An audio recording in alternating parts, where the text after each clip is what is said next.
नमस्कार। दूरदर्शन के सभी दर्शकों का हार्दिक स्वागत है, अभिनंदन है। येन बद्धो बलि राजा दानवेंद्रो महाबल तेन त्वामनुबद्धामि रक्षे माचल माचलः। रक्षा के पर्व रक्षाबंधन की सभी दर्शकों को बहुत बहुत बधाई और बहुत बहुत शुभकामनाएं। जब बात रक्षाबंधन पर्व की करते हैं तो बात होती है देश की आधी आबादी अर्थात महिलाओं की, और महिलाओं की बात होती है तो महिला सशक्तिकरण का विषय भी प्रमुख रूप से सामने आता है। महिला सशक्तिकरण की दिशा में दूरस्थ शिक्षा किस प्रकार से उपयोगी हो सकती है, दूरस्थ शिक्षा और महिला सशक्तिकरण, इस विषय पर चर्चा करने के लिए आज हमारे स्टूडियो में पधारी हैं डॉक्टर ममता भाटिया जी। ममता जी, आपका बहुत बहुत स्वागत है। धन्यवाद।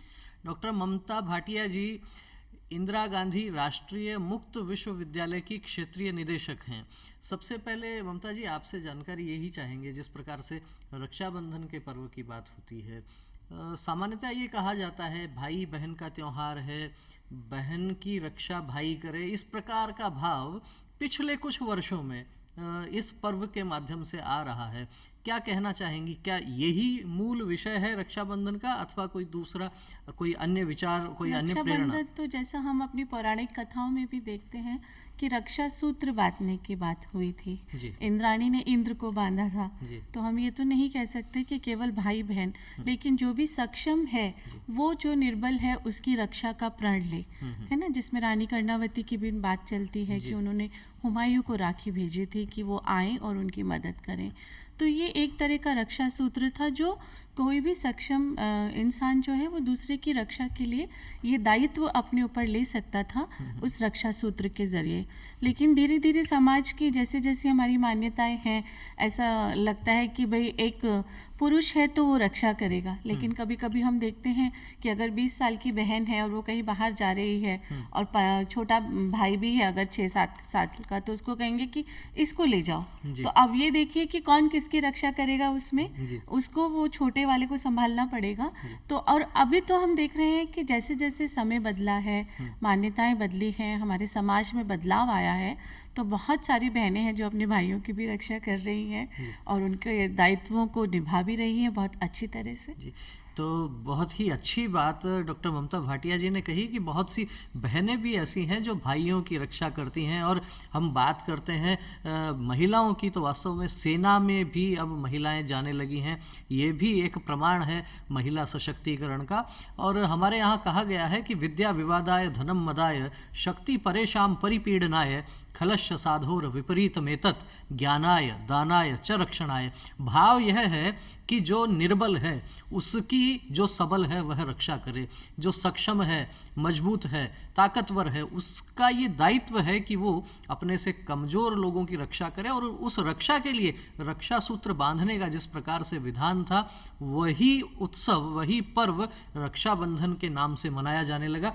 आपसे ममता जी चर्चा ये भी करेंगे, जब बात महिला सशक्तिकरण की आती है और दूरस्थ शिक्षा की जब हम बात करते हैं, दूरस्थ शिक्षा जो है वो महिला सशक्तिकरण की दिशा में किस प्रकार से उपयोगी है, किस प्रकार से लाभदायक है? देखिए, जब हम दूरस्थ शिक्षा की बात करते हैं तो ये एक इस प्रकार की शिक्षा व्यवस्था है जो कि आपको ये अवसर देती है कि आप अपने सभी दायित्वों का, चाहे वो सामाजिक हों चाहे वो व्यावसायिक हों, उनको पूरा करने के साथ साथ अपनी शिक्षा को भी आगे बढ़ा पाएँ। तो ये दूरस्थ शिक्षा, जैसा कि हम आज बात करें अगर इंदिरा गांधी राष्ट्रीय मुक्त विश्वविद्यालय की या किसी भी open and distance learning system की, तो उसका मेन मोटो तो यही होता है कि वो कैसे जो जहाँ है वहाँ तक शिक्षा का अलग जगाए, वहाँ तक शिक्षा को लेकर जाए। इग्नू का तो जैसे मोटो ही है कि पीपल्स यूनिवर्सिटी, जन जन का विश्वविद्यालय हम इसे कहते हैं। तो उस जनता में, जैसा कि आप कह रहे हैं कि आधी से ज़्यादा आबादी महिलाएं हैं, तो उन तक पहुँचना भी हमारा एक महत्वपूर्ण ध्येय है। और दूरस्थ शिक्षा एक ऐसा माध्यम है जहाँ पर आप घर बैठे या आप जिस भी कोने में बैठे हैं और जहाँ पर भी हैं और जो भी कर रहे हैं उसके साथ साथ अपनी शिक्षा को आगे बढ़ा सकते हैं। और महिलाओं के बारे में हम देखते ही हैं कि बहुत सारे कारण होते हैं जिसकी वजह से उनकी शिक्षा अधूरी छूट जाती है। घर से बाहर निकलना कठिन होता है, कभी कॉलेज दूर है, कभी कोई और समस्या, कभी पारिवारिक जिम्मेदारियां इतनी हैं क्योंकि उनको दोनों जिम्मेदारियों को बहुत बखूबी से वहन करना होता है, तो शिक्षा का जो बस है वो कहीं ना कहीं मिस हो जाती है। तो इग्नू जो है ये एक अवसर देता है कि आप उन सभी दायित्वों को पूरा करने के साथ साथ अपनी जो उच्च शिक्षा है उसको प्राप्त कर सकें और ज़िंदगी में अपने लिए एक मकाम हासिल कर सकें। ममता जी, जब हम भारत को देखते हैं, देश को देखते हैं, तो एक दौर वो था जब आदि शंकराचार्य से भी शास्त्रार्थ करने के लिए सामने महिलाएं बैठा करती थी, और एक दौर इस देश ने आज़ादी के समय का देखा। उस दौर में आज़ादी के समय पर यह स्थिति थी कि पूरे देश की साक्षरता की बात करें तो काफ़ी कम थी, और उसमें भी महिला साक्षरता की बात करें तो उसका प्रतिशत तो और भी कम था। उस दौर में महिलाओं की शिक्षा के लिए, साक्षरता के लिए बहुत सी योजनाएं बनी, लेकिन साक्षरता के लिए जो बातें चलती थी उस दौर में, केवल लोगों को नाम लिखना सिखा दीजिए, वो अपने हस्ताक्षर करने लग जाएं, ये सिखा दीजिए, ये एक साक्षरता का पैमाना माना जाता था। आज बात हम करते हैं शिक्षा की और साक्षरता की, किस प्रकार से अंतर है और महिलाओं को फिर किस प्रकार से साक्षरता से शिक्षा की ओर आगे बढ़ना चाहिए। देखिए, साक्षर होना एक अलग चीज़ है। जैसा कि आपने कहा कि आपने पढ़ना लिखना सीख लिया, लेकिन उसके साथ साथ क्या आपकी समझ खुली, क्या आपने ज़िंदगी को पढ़ा, क्या आपको ये पता चला कि आपको कौन सा निर्णय कब और किस तरह से लेना है। जब ये शक्ति हम देंगे, निर्णायक शक्ति अगर होगी, तभी होगा सही मायने में सशक्तिकरण। जब महिलाओं का एक समाज के अंदर न सिर्फ एक स्थान है, बल्कि वो जो बोल रहे हैं उसको महत्व दिया जाएगा, जो भी डिसीजन मेकिंग प्रोसेस है उसके अंदर महिलाओं का से होगा, तभी हम कहेंगे कि सशक्तिकरण की तरफ हम जा रहे हैं। तो सिर्फ साक्षर होना नहीं, और ये सब तो हम जानते ही हैं कि जो हमारी वैदिक और पौराणिक समय था उस वक्त महिलाएं काफ़ी नॉलेजेबल थी। हमारे पास गार्गी और इस तरह के बहुत सारे एग्जाम्पल्स हैं, और उसके बाद भी हमने देखा कि लेकिन जैसे जैसे मुगल कालीन दौर में पर्दा प्रथा लागू हुई और धीरे धीरे जो है औरतों को दबाना शुरू किया गया, तब वहाँ पर हमने देखा कि औरतों का जो उत्थान था, जो विकास था, वो धीरे धीरे कम हुआ। लेकिन फिर आज़ादी के उपरांत, जैसा कि आपने बताया, कि बहुत सारी योजनाएं और उसके साथ साथ समाज के बहुत सारे बदलाव, और आज हम देखते हैं कि महिलाएं अगर चाहें तो वह कुछ भी कर सकती हैं, और सोच भी काफ़ी बदली है, हम ये कह सकते हैं। और ऐसा कोई भी क्षेत्र नहीं है जहाँ पर हम ये कहें कि महिलाओं का आज योगदान नहीं है। आप किसी भी क्षेत्र को ले लीजिए, आप देखेंगे कि उच्चतम स्तर से लेकर मध्यम स्तर और निचतम स्तर तक हर जगह महिलाएं अपना योगदान दे रही हैं। तो हर एक स्तर पर महिलाएं अपना योगदान दे रही हैं, चाहे वो उच्च स्तर की बात हो, चाहे मध्यम स्तर की बात हो, चाहे सेना की बात हो, चाहे प्रशासनिक क्षेत्र की बात हो, या बात हो राजनीतिक क्षेत्र की, या फिर खेलों की बात हो। हर एक क्षेत्र, उसमें महिलाएं सर्वश्रेष्ठ अपना प्रदर्शन कर रही हैं, और वास्तव में हम कह सकते हैं कि देश को आगे ले जाने में भी बहुत बड़ी भूमिका महिलाएं निभा रही हैं। ममता जी, चूँकि आप इंदिरा गांधी राष्ट्रीय मुक्त विश्वविद्यालय के क्षेत्रीय निदेशक भी हैं, दूरस्थ शिक्षा आपके इस विश्वविद्यालय के माध्यम से बहुत आगे बढ़ रही है। किस प्रकार की योजनाएं आपके इस विश्वविद्यालय की हैं, खासतौर पर महिलाओं के लिए? क्या कुछ विशेष योजनाएं हैं जिससे हम कह सकते हैं कि महिला सशक्तिकरण की दिशा में आपका संस्थान भी महत्वपूर्ण भूमिका निभा रहा है? देखिए, कि जैसा कि हमने बताया कि हम कोशिश करते हैं कि हम जहाँ तक हो सके वहाँ तक शिक्षा को ले जाएं। दूर दराज क्षेत्रों में जहाँ पर उच्च शिक्षा के ट्रेडिशनल माध्यम नहीं हैं, कॉलेजेस नहीं हैं, यूनिवर्सिटीज़ नहीं हैं, वहाँ तक इग्नू की पहुँच है। इसके अलावा जैसा कि आजकल जो चल रहा है विकास अध्ययन, gender and development studies, development communication, women empowerment, इस तरह के बहुत सारे कोर्सेज हैं जो इग्नू अपने छात्रों के लिए और छात्राओं के लिए लेकर आ रहा है। एनजीओ मैनेजमेंट, ये कुछ ऐसे कोर्सेज हैं जो कि महिलाएं, diploma in early childhood care and education, ये ऐसे कोर्सेज हैं जिसको करने के बाद महिलाएं जो हैं घर से बाहर ना भी निकलना चाहे तो भी घर बैठे भी वो अपने लिए एक व्यवसाय चुन सकती हैं, अपने लिए कुछ ना कुछ कर सकती हैं, और अपने स्थान आर्थिक स्थिति को भी अपने मजबूत कर सकती हैं। जो महिलाएं घरेलू उद्योगों में लगी हुई हैं, उनके लिए एनजीओ मैनेजमेंट जैसे कोर्सेज हैं, सेल्फ हेल्प ग्रुप्स को किस तरह से चलाना है, किस तरह से बनाना है, उन सब की पूरी जानकारी दी जाती है। तो न केवल ग्रेजुएशन और पोस्ट ग्रेजुएशन जो कि हमारे पारंपरिक कोर्सेज हैं ही स्नातक और स्नातकोत्तर स्तर पर, लेकिन उसके अलावा आज के सामयिक विषयों पर, चाहे वो कंप्यूटर एप्लीकेशंस है, चाहे वो इंफॉर्मेशन सिक्योरिटी है, चाहे वो टूरिज्म एंड मैनेजमेंट है, चाहे वो जेंडर एंड डेवलपमेंट स्टडीज है, विमेन एम्पावरमेंट के ऊपर अलग से डिप्लोमा प्रोग्राम्स हैं, तो आप कोई भी क्षेत्र ले लीजिए, उसमें महिलाएं जो हैं वो इन कोर्सेज को कर सकती हैं और अपना एक मकाम कायम कर सकती हैं। ममता जी, जैसे आपने बताया बहुत सारे कोर्सेज हैं, बहुत सारी योजनाएं हैं, पुरुषों के लिए भी हैं, महिलाओं के लिए भी। आज के इस दौर में जो बदलती हुई परिस्थितियां हैं, इन परिस्थितियों में क्या लगता है महिलाओं के लिए सबसे अधिक जिन्हें कहें लाभदायक कौन से पाठ्यक्रम ऐसे हो सकते हैं जिनसे वो आर्थिक रूप से भी स्वावलंबी हो सकें, और हम कह सकते हैं कि एक प्रकार से घरों में, परिवार में, समाज में एक ये वातावरण बना हुआ है कि कमाने की जिम्मेदारी पुरुष की है, तो महिलाएं भी ऐसी कौन सी पाठ्यक्रम आपके यहाँ होते हैं जो करके और उसमें बराबर की भूमिका निभा सकती हैं? देखिए, ये हम कह रहे हैं कि कमाने की जिम्मेदारी पुरुष की है, लेकिन आज अगर आप समाज में निकलेंगे और देखेंगे, चाहे वो अर्बन एरियाज हैं, ग्रामीण क्षेत्र हैं, या वो शहरी क्षेत्र हैं, दोनों ही जगह आप देख रही हैं कि महिलाएं जो हैं वो हर तरह के व्यवसायिक क्षेत्र के साथ जुड़ी हुई हैं। चाहे ग्रामीण क्षेत्रों में आप लघु उद्योग देख लीजिए और घरेलू उद्योग देख लीजिए, खेती के कामों को देख लीजिए, उसमें महिलाओं की पूरी भागीदारी हमें दिखाई देती है। और उसी के साथ साथ अगर शहरी क्षेत्र में भी हम किसी भी व्यवसाय को देख लें, बल्कि कुछ एरियाज तो ऐसे हैं जहाँ पर विमेन को प्रेफरेंस दिया जाता है, जैसे कि शिक्षा का ही क्षेत्र मान लें, टीचिंग एरिया है, या फिर कंप्यूटर एप्लीकेशंस है, या कुछ इस तरह के आईटी के जो क्षेत्र हैं, वहाँ पर महिलाओं को बल्कि प्रेफरेंस दिया जाता है, वो बेटर वर्कर्स मानी जाती हैं। तो आप ये तो नहीं कह सकते कि जिम्मेदारी एक पर ही है, लेकिन जिम्मेदारी हम सबको मिलकर निभानी है, चाहे वो परिवार में महिलाएं हों या पुरुष सदस्य हों।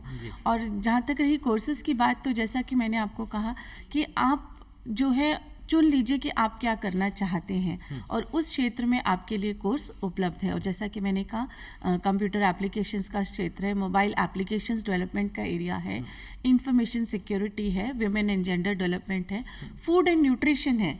ये तो एक ऐसा काम है जो महिलाओं को स्वतः ही कहा जाता है कि घर से आता है, रसोई से आता ही है। तो ये एक ऐसा क्षेत्र है कि फूड एंड न्यूट्रिशन है, dietetics and food service management, इसमें बहुत सारी महिलाएं आगे बढ़ रही हैं। इसी तरह से जो है early childhood care and education है कि आपको बाहर नहीं भी निकलना है तो आप अपने घर में ही एक प्री प्राइमरी स्कूल, एक आंगनवाड़ी तरह की व्यवस्था शुरू कर सकते हैं, जहाँ पर जो अन्य महिलाएं घर से बाहर निकलती हैं, वर्क करती हैं, तो आप उनके बच्चों की देखभाल के लिए अपने घर में ही एक व्यवस्था शुरू कर सकती हैं। तो वो किस तरह से करना है, इससे रिलेटेड भी डिप्लोमास हैं, सर्टिफिकेट प्रोग्राम्स हैं, और बैचलर्स और मास्टर्स विषयों में तो है ही, लेकिन उसके साथ साथ drawing and painting, fine arts, music, इन सब में भी रिसेंटली इग्नू ने जो है वो कोर्सेज शुरू किए हैं। तो ये निश्चित रूप से कहा जा सकता है, जिस प्रकार से इस चर्चा में विषय आया कि हम महिला सशक्तिकरण की बात अवश्य कर रहे हैं, लेकिन जब बात रोजगार की होती है तो बहुत सारे क्षेत्र ऐसे भी हो गए हैं जहां महिलाओं को विशेष रूप से प्राथमिकता मिलती है। इसलिए वास्तव में ये कहा जा सकता है कि जो काम पिछले कुछ दशकों में महिला सशक्तिकरण के प्रारंभ हुए हैं, उनका असर भी अब समाज में दिखने लगा है। ममता जी, आपसे चर्चा ये भी करेंगे कि लगभग आज़ादी के बाद से ही देश में महिला सशक्तिकरण की बातचीत होने लगी, योजनाएं होने लगी, सामाजिक संगठन भी इस दिशा में काम करने लगे। 7 दशक लगभग बीत गए हैं, फिर भी हम आज महिला सशक्तिकरण की बात कर रहे हैं। क्या लगता है ये दौर कितना लंबा चलेगा? मुझे नहीं लगता कि बहुत ज़्यादा लंबा चलेगा, क्योंकि सोच बदल रही है, समय बदल रहा है और समाज भी बदल रहा है। और आजकल की जब युवा पीढ़ी को हम देखते हैं तो वो कहीं पर भी जो है इस सशक्तिकरण के मामले में कहीं पर भी पीछे नहीं है, चाहे वो पुरुष हो चाहे वो महिलाएं हों। तो दोनों की सोच में फ़र्क आया। और ना केवल हम सिर्फ शहरी या मेट्रोपॉलिटन सिटीज़ की बात नहीं कर रहे हैं, लेकिन अगर ग्रामीण क्षेत्रों में भी हम जाते हैं तो वहाँ पर भी देखते हैं हम कि शिक्षा का जो महत्व है वो समझ में आ रहा है लोगों को। और जैसा कि हम कहते ही हैं कि जब हम एक पुरुष को पढ़ाते हैं तो एक व्यक्ति को पढ़ाते हैं, लेकिन जब एक महिला को शिक्षा दी जाती है तो वो पूरे परिवार परिवार को शिक्षित करती है, अपने समाज को शिक्षित करती है। तो उस सोच में अब काफ़ी बदलाव आ रहा है। ग्रामीण क्षेत्रों में भी हम देख रहे हैं, जब हम अपने ही अगर करियर को देखते हैं तो हमारे जो पिछले 5 साल के आंकड़े अगर हम विश्वविद्यालय में उठाते हैं तो जहाँ पहले 30 से 40% महिलाएं प्रवेश लेती थी, अब इनका जो वो है वो 60 से 70% तक जो महिलाएं हैं वो विभिन्न पाठ्यक्रमों में प्रवेश लेती हैं और उन्हें पूरा भी करती हैं। क्योंकि हम देखते हैं कि इग्नू एक ऐसी व्यवस्था है जहाँ पर आप अपने समय के अनुसार अपने कोर्सेज को पूरा कर सकते हैं। आपको ज़रूरी नहीं है कि 3 वर्ष की डिग्री 3 वर्ष में ही करनी है, बल्कि उसके लिए आपको 5 वर्ष तक का समय दिया जाता है। 6 महीने का अगर सर्टिफिकेट कोर्स है तो एक स्टूडेंट उसको 2 वर्ष के अंदर अंदर कंप्लीट कर सकता है। तो इसमें हम देखते हैं कि जो पास आउट रेट है वो भी महिलाओं का काफ़ी अच्छा है। और जो इंटरेस्ट ले रहे हैं, जो महिलाएं क्लासेस में भी हम देखते हैं कि वो ज़्यादा सिंसियरली पार्टिसिपेट करती हैं और कोर्सेज को पूरा भी अच्छे से करते हैं। ममता जी, चर्चा ये भी करेंगे आपसे कि एक दौर में जब हम प्राचीन भारत की बात करते हैं तो बहुत से नाम ऐसे सुनने को मिलते हैं। गार्गी का नाम आता है, जीजाबाई का नाम आता है।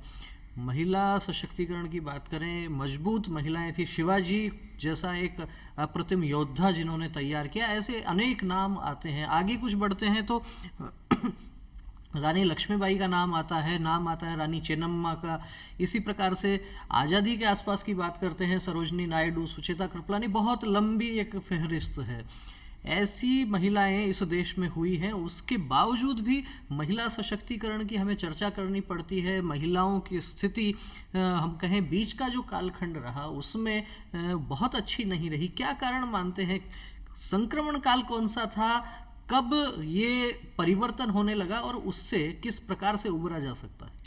जैसे कि हमने पहले भी कहा था कि मुगल कालीन और अंग्रेज़ राज्य जो था उस वक्त महिलाओं की स्थिति थोड़ी सी विचारणीय बनी, लेकिन धीरे धीरे आज़ादी के पश्चात जो है हम देख रहे हैं कि आज महिलाएं जो हैं, हम कल्पना चावला का नाम ले सकते हैं, हम आज की जो हमारे हर क्षेत्र में हम देख रहे हैं, चाहे वो खेलों का क्षेत्र हो, चाहे वो IT क्षेत्र हो, चाहे जो भी क्षेत्र हो, महिलाएं काफ़ी हद तक आगे बढ़ रही हैं। और बीच में तो हम देख रहे थे कि हमारी रक्षा मंत्री, गृह मंत्री सब महिलाएं ही थी। और इंदिरा गांधी राष्ट्रीय मुक्त विश्वविद्यालय जिसका हम बात कर रहे हैं, तो वो भी हमारी प्रधानमंत्री महोदया जो थी, उन्होंने हमारे देश के लिए काफ़ी काम किया और काफ़ी आगे लेकर गई।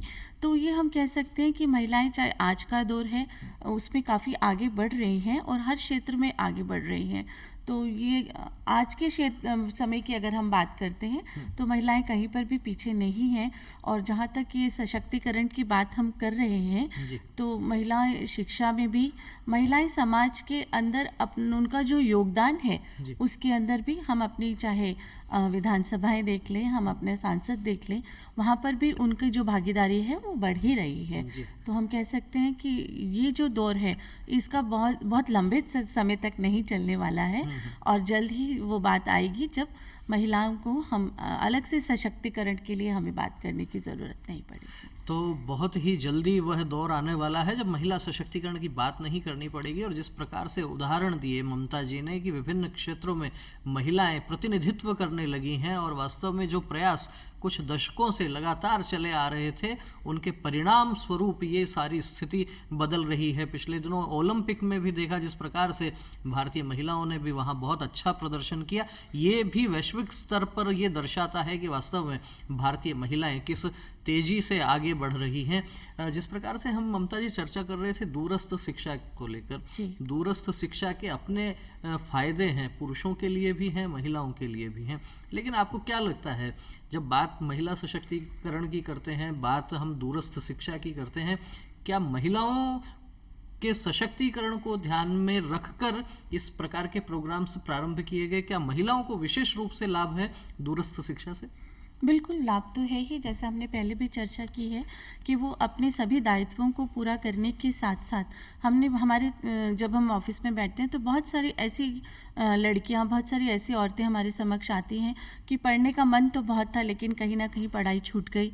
वो पारिवारिक कारण हो सकते हैं, सामाजिक कारण हो सकते हैं, लेकिन अब वो वापस से पढ़ना चाहती हैं। कभी कभी तो ऐसे भी केसेस आते हैं कि बच्चे अब बड़े हो गए हैं, वह अपने अपने कार्य क्षेत्रों में बिजी हो गए हैं, तो हमारे पास अब वक्त है और हम उसको किसी अच्छे से उसका यूज़ करना चाहते हैं, उसको ज़ाया नहीं करना चाहते हैं। तो ऐसे में भी हमने देखा है कि लोग शिक्षा की तरफ जो है आकर्षित होते हैं। तो शिक्षा न केवल जैसा कि हम कह रहे थे कि साक्षरता के लिए नहीं, बल्कि सोच बदलने के लिए, आपको निर्णय लेने की क्षमता को बढ़ाने के लिए, आपकी अपनी जो छिपी हुई क्षमताएं हैं उनको भी आपके अंदर से उजागर करने के लिए शिक्षा एक बहुत महत्वपूर्ण भूमिका निभाती है।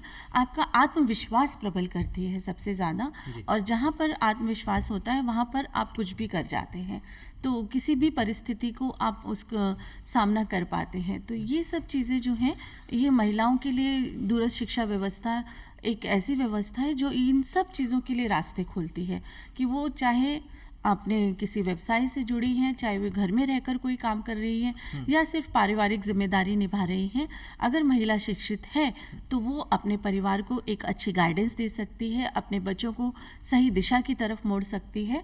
और महिलाओं, क्योंकि जैसा कि हम देखते हैं कि किसी भी परिवार की धुरी होती है महिला, तो जिस तरफ वो परिवार को चाहती हैं उस तरफ मोड़ लेती हैं। खास करके बच्चों का जब परवरिश की बात आती है तो ज़्यादातर समय जो है वो महिलाएं ही उन्हें देती हैं परवरिश के अंदर, और बच्चों का कहीं ना कहीं जुड़ाव भी माताओं की तरफ थोड़ा ज़्यादा रहता है। तो ये दूरस्थ शिक्षा जो है वो उन्हें एक अवसर देती है कि वे अपनी निर्णायक क्षमता को, अपने आत्मविश्वास को कैसे आगे बढ़ाएं, और उनको एक मोटिवेशन देती हैं कि वो अपनी स्थिति को और बेहतर कर सकें। और ये एक ऐसी व्यवस्था है कि वो घर बैठे ही जो कोर्स चाहे, चाहे वो ग्रेजुएशन है, चाहे वो कर सकती हैं। तो इस चर्चा में एक बहुत ही प्रभावी बात डॉक्टर ममता भाटिया ने यह भी कही कि शिक्षा केवल साक्षरता वाला विषय नहीं है। शिक्षा के माध्यम से मूल विचार और मूल उद्देश्य है सोच बदलना, और हमारे यहाँ सोच बदलने की जब बात आती है तो ध्यान में आता है हमारे यहाँ विचार रहा है यत्र नार्यस्तु पूज्यन्ते रमन्ते तत्र देवता। महिलाओं को इतना सम्मान देने की बात हुई है, ये कहा गया है कि जहाँ महिलाओं का सम्मान होता है वहीं देवता निवास करते हैं, वहीं देवता रमण करते हैं।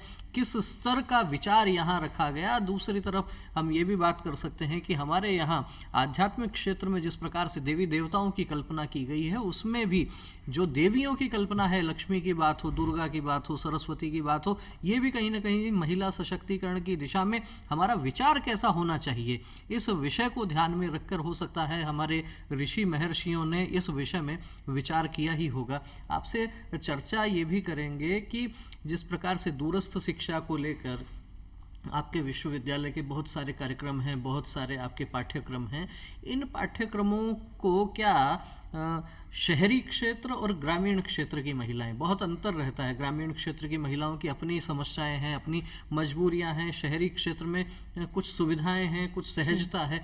क्या ये शहरी क्षेत्र और ग्रामीण क्षेत्र की महिलाओं में भी अंतर रख के कोई विशेष प्रकार के कुछ पाठ्यक्रम इस प्रकार से तय किए गए हैं? हाँ, कुछ पाठ्यक्रम हैं जो विशेष करके जैसे कि रूरल डेवलपमेंट से रिलेटेड प्रोग्राम्स हैं, जिसमें डिप्लोमा से लेकर मास्टर्स डिग्री तक अवेलेबल है। इसी तरह से एनजीओ मैनेजमेंट की बात हमने की थी। इसी तरह से फूड एंड न्यूट्रिशन से रिलेटेड प्रोग्राम है। इसी तरह से हेल्थ वर्कर्स के लिए भी पाठ्यक्रम है। तो ये कुछ ऐसे पाठ्यक्रम हैं जिन्हें ग्रामीण क्षेत्र की महिलाएं जो हैं, सेल्फ हेल्प ग्रुप से रिलेटेड पाठ्यक्रम हैं जिन्हें महिलाएं कर और अपने आप को ज़्यादा सक्षम बना सकती हैं। शहरी क्षेत्र के लिए तो सभी पाठ्यक्रम खुले ही हैं, लेकिन फूड एंड न्यूट्रिशन से रिलेटेड हैं, पोषण, बच्चों के पोषण और उसके साथ साथ अर्ली जो उनकी एजुकेशन होती है, पूर्वी शिक्षा जो होती है, उससे रिलेटेड पाठ्यक्रम है। ये कुछ ऐसे पाठ्यक्रम हैं जिन्हें महिलाएं ग्रामीण क्षेत्र में विशेष करके अपने आप को और अधिक सक्षम बना सकती हैं और आगे बढ़ा सकती हैं। इसके अलावा जो है, जो जिन्होंने 12वीं पास की हुई है वो अपना ग्रेजुएशन भी कर सकती है, स्नातक डिग्री भी। उसके लिए उन्हें कहीं पर भी अगर कॉलेज दूर है तो उसके लिए परेशान होने की ज़रूरत नहीं है, क्योंकि इग्नू के जो अध्ययन केंद्र हैं वो करीब हर क्षेत्र में है और वो अपने निकटतम अध्ययन केंद्र से जुड़कर वो अपनी शिक्षा को जारी रख सकती है। और किताबें घर बैठे ही मिल जाती हैं, बाय पोस्ट ही मिल जाती हैं। और आजकल जैसा कि आपने देखा है कि ज़्यादातर क्लासेस जो हैं वो भी ऑनलाइन हो गई हैं, और एक ऑनलाइन माध्यम से हम देख रहे हैं कि शहरी क्षेत्र के साथ साथ जो हमारे ग्रामीण क्षेत्र के विद्यार्थी हैं वो भी जुड़ रहे हैं बराबर। और अब जितने भी क्लासेस ऑनलाइन माध्यम से उन तक पहुंचाई जा रही है उनमें वो पार्टिसिपेट बहुत अच्छे से, अटेंडेंस हमारी अच्छी है। तो ऑनलाइन एजुकेशन का ये जो दौर है उसमें भी हम देख रहे हैं कि जो दूरी है और उसको कम हो गई है। और जो एक ही जगह हम देखते हैं कि कोई भी राष्ट्रीय स्तर का भी शिक्षक अगर है तो वो हर लेवल के विद्यार्थी को, चाहे वो ग्रामीण क्षेत्र का है चाहे वो शहरी क्षेत्र का है, उस तक पहुंच रहा है और ज्ञान उस तक हम पहुंचा पा रहे हैं। तो वास्तव में चाहे ग्रामीण क्षेत्र हो चाहे शहरी क्षेत्र हो, सब जगह दूरस्थ शिक्षा के माध्यम से ज्ञान पहुंच रहा है। और ग्रामीण क्षेत्र की महिलाओं के लिए कुछ विशेष प्रकार के पाठ्यक्रम भी तय किए गए हैं, कुछ विशेष प्रकार की योजनाएं भी बनाई गई हैं। इस चर्चा में से ये भी विषय आया कि शिक्षा का मूल उद्देश्य सोच बदलना है, और विषय यह भी आया कि यदि एक पुरुष शिक्षित होता है तो केवल एक व्यक्ति शिक्षित होता है, लेकिन यदि एक महिला शिक्षित होती है तो 2 परिवार शिक्षित होते हैं। बहुत ही प्रभावी बातें इस कार्यक्रम में से निकल कर आई हैं। दूरस्थ शिक्षा और महिला सशक्तिकरण, इस विषय पर डॉक्टर ममता भाटिया जी आपने बहुत ही सरलता से, सहजता से विषय रखा। हमारे दर्शकों को बहुत नवीन जानकारियां भी आपने दी। हम पुनः हमारे दर्शकों को एक बार रक्षाबंधन के पर्व की बहुत बहुत शुभकामनाएं प्रेषित करते हैं। और आप हमारे स्टूडियो में पधारे, आपने चर्चा की, आपने समय दिया, आपका बहुत बहुत धन्यवाद। नमस्कार।